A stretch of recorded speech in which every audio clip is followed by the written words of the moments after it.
I know a lot of you have seen the movie The Sandlot, but if you haven't, there's a popular quote from that movie. It was from Babe Ruth. Heroes get remembered, but legends never die. That's John Madden. I know that The Sandlot dealt with baseball, but the point of that cliche resonates in life and definitely in sports, including football. John Madden was a legend, and he was a legend several times over, not just as a coach, but as a analyst, the best ever, and of course his name attached to a video game that's been basically the greatest sports video game over the last 33 years. John Madden died at the age of 85 on Tuesday, December 28th, 2021. And I mean, it still hasn't completely processed. As a matter of fact, I just watched his All Madden special, chronicling his coaching and broadcasting and other accomplishments. It aired on Fox, just 3 days ago, Christmas Day. And so, yeah, I know he was getting up there in years. Probably didn't have the greatest bill of health, but still hard to believe that John Madden's gone. But will never be forgotten. Again, legends never die. And John Madden, long after me, you, and the next generation are gone, his name still will not go away. He's that iconic. As a football coach, he was a legend. Coached 10 years for my Raiders and never had a losing season and won 7 division championships. He knew what it was like to experience heartache on the sideline, losing the 72 AFC divisional playoff to Pittsburgh, which would turn out to be a nemesis, throughout the 70s for the Silver and Black. The Franco Harris Immaculate Reception. And the Raiders came so close to getting to the AFC title game that year, but fell short because of that pass that was intended for Frenchie Fuqua, but ended up into the hands of Franco Harris, and Harris did the rest. And the Raiders were denied winning that divisional playoff game. 2 years later, though, the Raiders benefited from one of the greatest games in NFL history, the seal of hands, the Clarence Davis catch in the end zone from a pass that looked like wasn't going to happen by Kenny Stabler because he was going down. He was going to get sacked against Miami, the 2-time defending Super Bowl champions. But in the end, Stabler just got that pass off before his knees hit the ground, and Davis caught the ball and held on to it as numerous Miami Dolphins were trying to knock it away from him in the end zone, but Davis would not drop the ball. Again, though, the next game, the Raiders fell short against Pittsburgh. And then 2 years later, 1976, magical year for John Madden and his Raiders, going 13-1 in the regular season, coming from behind to defeat New England in the divisional playoff, and then in the AFC Championship game, throttling the Steelers, and then doing the same thing to Minnesota in Super Bowl 11. John Madden finally had that Super Bowl championship. That's right. 7 division championships, not a single losing season, a Super Bowl, and by the way, too, winning over 75% of his games. And by the way, that's the highest winning percentage for any coach in the NFL who coached at least 100 games. But John Madden was just getting started as far as his multiple football lives.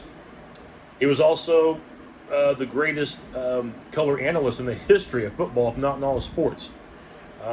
We knew this because of his fantastic work with CBS Sports. Started in 1979, but 2 years later would be paired with Pat Summerall, and it would be the greatest broadcast duo in all of sports.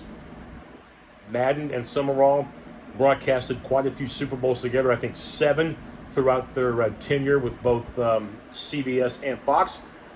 And it was such a great duo because Summerall, on one hand, didn't try to say too much. He was descriptive of the game.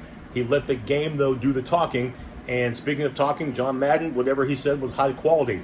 And of course, we all know Madden. He loved that telestrator. He'd have 11 X's on one side with the offense, 11 X's on the other, 11 O's on the other side, on defense. And then, of course, Madden would be making, those blocking assignments with the lines going like this, and then the receivers making the crossing route, and then the quarterback throwing to that receiver. Boom! Those Madden is like boom and pow. You feel like you were watching a Batman television show, with those adjectives.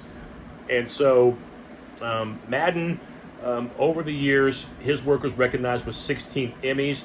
And even though the Madden Summerall duo would end in 1993, it didn't end for good.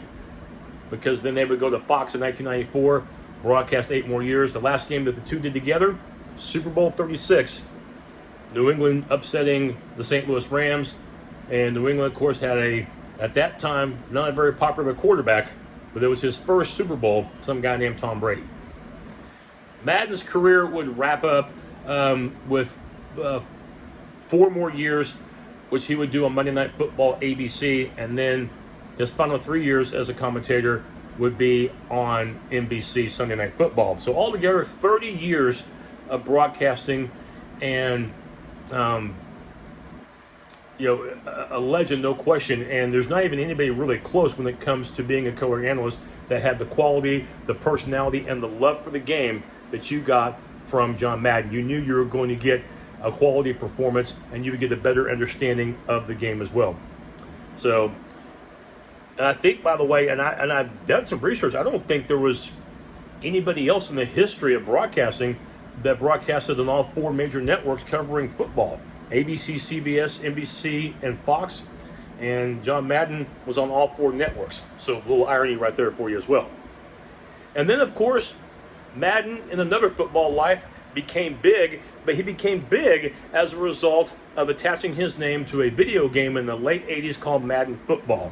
And initially, Madden said it was just supposed to be a tool for learning the game of football. And definitely we learned because, prior to Madden Football, the best thing you had as far as video football games, which weren't many options, was Tecmo Bowl. And Tecmo Bowl was pretty good, but what Madden did, he made the game look real. I mean, you didn't have players on a Madden football screen, in the shape as far as the size of BBs or green peas. In other words, they weren't small. You could recognize them as football players. The sound was effective. The gameplay was unlike anything you'd ever witnessed. The field looked like a real field, and the games only got better after every year. It started in 1988, not on a video game console, but rather on personal computer. And then over the years, you would have Sega Genesis as well as Super Nintendo. They would have editions of Madden Football as well. And with every year, the game just got more and more enhanced. And let's face it, it was educational, but it was fun as well. Educational from the fact that you would have to call a formation, and then you'd have to call a play. So you got to know what cover 2 was like, what the prevent was like, and from the offensive formation, the pro formation, the I, spreading the receivers out, and then call your play. So it had a fantastic experience, but because the gameplay was so crisp and felt so natural, you got the feel of a football game. And then over the years, once Genesis and Super Nintendo faded out, you had PlayStation and Xbox. And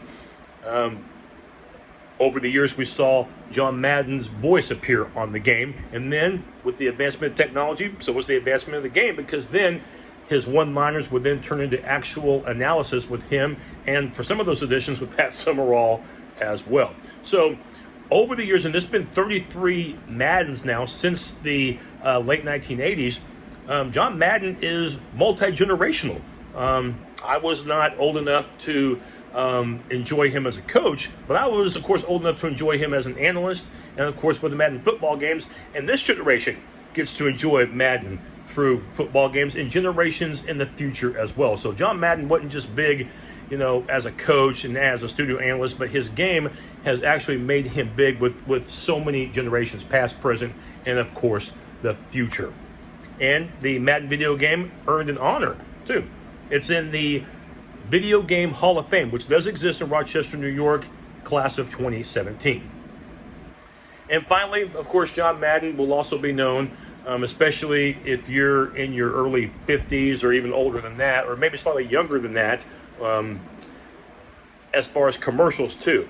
Light beer for Miller, as it was called back then. He appeared in Outback Steakhouse and McDonald's commercials too. And he also appeared as well in, boom, Tough Acting to Acting. and several others. And he was in a couple of movies as himself in Little Giants, as well as The Replacements, and in a couple of music videos as well, with Paul Simon as well as U2. So John Madden, a legend several times over. No replacing somebody like that. And he's going to be sorely missed. But to his family, the biggest thing he'll be remembered for the most: husband, father, and grandfather. John Madden, thanks for everything.